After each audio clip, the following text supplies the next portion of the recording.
Good afternoon, everybody. My name is Dermot Carberry. I'm the Global Network Director of Tenego Partnering. And today my guest is Christoph Becker, who's Tenego Germany. And Christoph, we're going to talk today about how to do business in Germany and I suppose, the key points in accessing the market and I suppose the attributes of the people in the marketplace. So you have over 24 years of experience in terms of business development in the German market. Could you give me an overview just of your experience and skills in the marketplace in Germany? Yes, thanks, Dermot. I've been part of a lot of startups from companies that were coming from various countries of the world in Germany. For example, a company called Ardent Software, which is now an IBM company with its leading ETL tool DataStage. I worked for Indian offshore companies, helping them to start their business in Germany, and even for European companies coming from UK, France, or the Netherlands. And the German market has special rules, and you have to comply to be successful.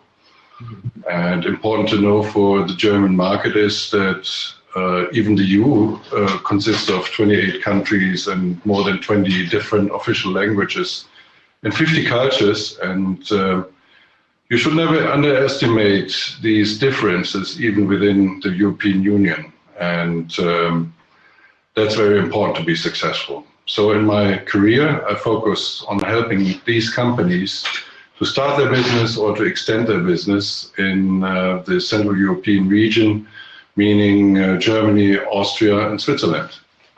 Okay, very good, very good. So we have a country here, Germany. It's hugely accessible. It has a GDP of 2.7 trillion euros. It's the fourth largest economy in the world.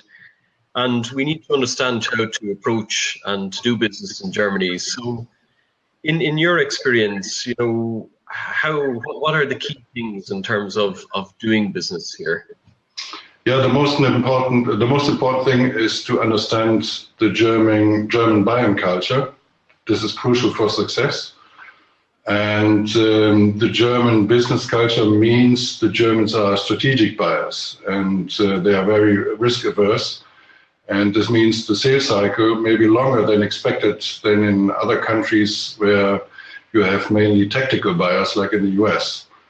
But this is not a disadvantage, this is a big advantage, because once you are in, you have fantastic, phenomenal chances for upselling and cross-selling, and you keep a happy customer for your lifetime. Okay, very good, very good. So that's taking it from that perspective. So in terms of what would be the 5 key points for you that is different in selling in the German market? Because it is different, and all markets are independently different. But what would be 5 key points, in your opinion, about selling into this marketplace? Yes, from my experience, German companies are looking for long-term strategic partnerships, and therefore they will take a very close look to your company, your products, and your services. And it's not only the questions whether you can help them now, but it's also the question how you may help them in the future and how they may benefit from your solution, your products and services in the future. The second is you need to be prepared to prove everything you are saying. So don't use generic sales material, don't use the typical sales gossip. Just be prepared with references, with examples, how you have been successful in the past.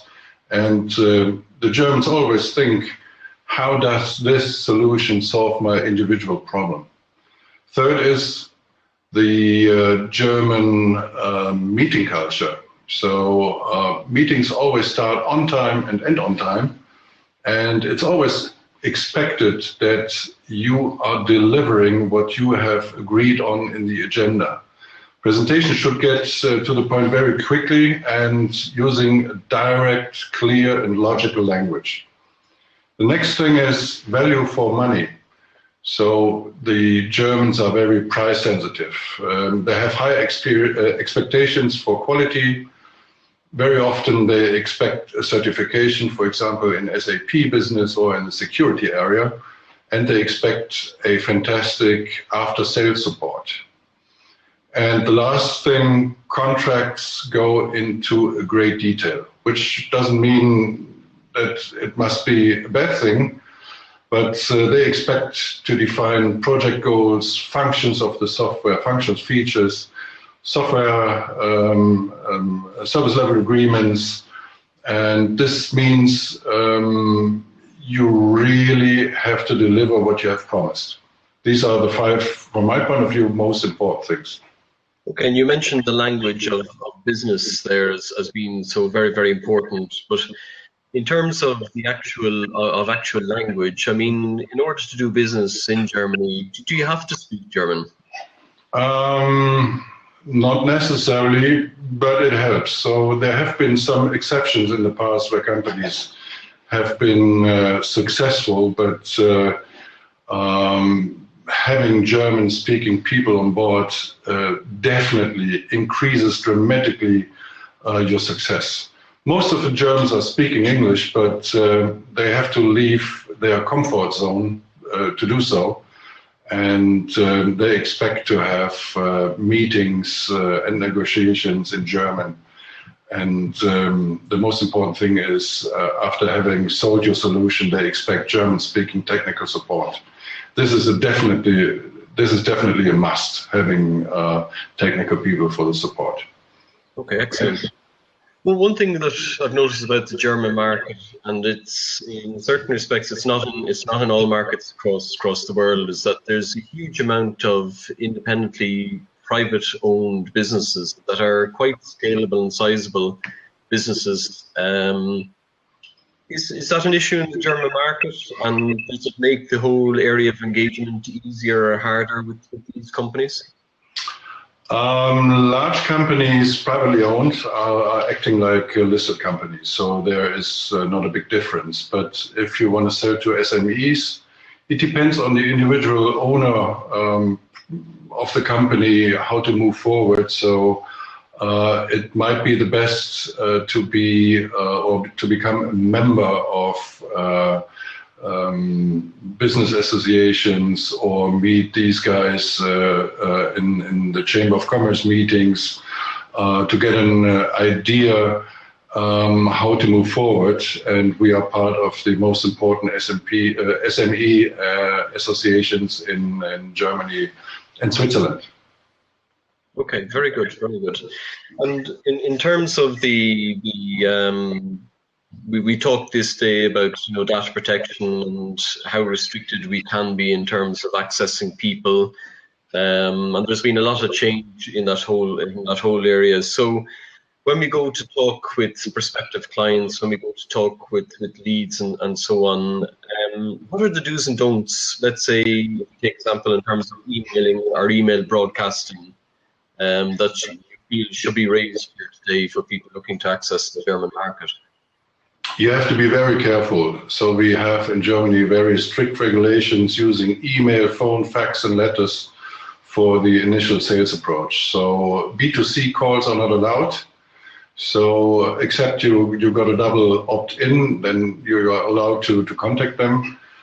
Approaching B2B contacts, it's a little bit less strict. It's allowed to send out emails, but you need to deliver a link where they can say, I'm not willing to get contacted in the future anymore. And you should really not contact people that said, I'm not willing to be contacted anymore. And you should really take every objection very, very serious.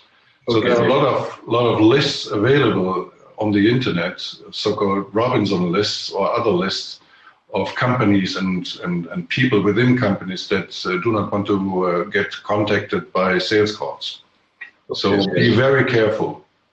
So typically we would have to give them an opt-out clause, an opt-out situation in every communication to them if we are doing that? Yeah, that would be a solution for that. Even if you send out sales emails from outside Germany, that's okay. but you really need to have an opt-out link in your email.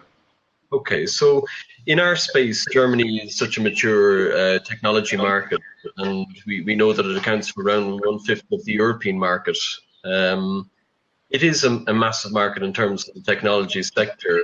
So what, in your opinions, for companies that are looking to enter there in this space, from Tanego's side, what is it that we can do with being on the ground? How can we assist companies develop and, as we say, accelerate to growth in the German market, because it does offer such large opportunity for tech software companies? Yeah, you need to find the right opportunities to be successful in selling products or services into these companies. And very special to German companies is that they are really complying to various regulations that are very strict, like mentioned before, the contacts for sales stuff. They have a lot of regulations, local German regulations or EU regulations. And this is, on the other hand, a good driver selling according solutions into these companies. Any compliance-related solution has a good opportunity. Data security regulations or solvency or Basel regulations for insurances and banks are very good opportunities. And according to IDG, Internet of Things, digital customer experience, microservice infrastructure, BI, and again, security will be the drivers in 2016, and companies that have products in this area will probably be successful. And using Tanego, you have the experts that have been nearly together 100 years in these markets, have deep market knowledge, and have a corresponding business network to start or extend the business in Germany. And there is no excuse for try and error trying to get into the German market, because it's a waste of time and money, and very often there's a danger to lose credibility if you do something wrong. This means using our expertise, we help companies to execute faster, learn faster, increase the revenue sources and shareholder value, for example. Okay, very good. So we're delighted to establish the office there in Germany now. So we cover the DACH region with you and your team over there. So there's 4 others on board in the team there, and could you give us, just for the purpose of this interview, a brief overview of the skill set of that team that you have there, and again, just for our listeners looking in here today to understand what skills that we have that we can offer to companies looking to develop into Germany. Yeah.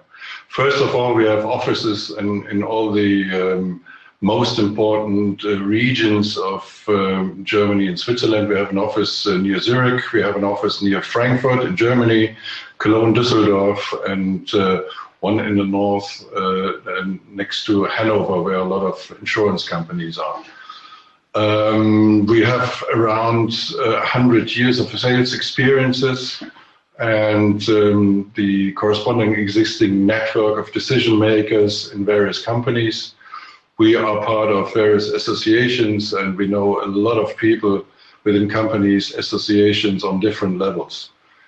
We have a good mix of expertise regarding the verticals, such as telcos, insurance, banks, utilities, automotive, and also an expertise in various technologies, such as security, compliance stuff, where we are certified, big data, business intelligence, SAP, ETL, and some other. Okay, very good.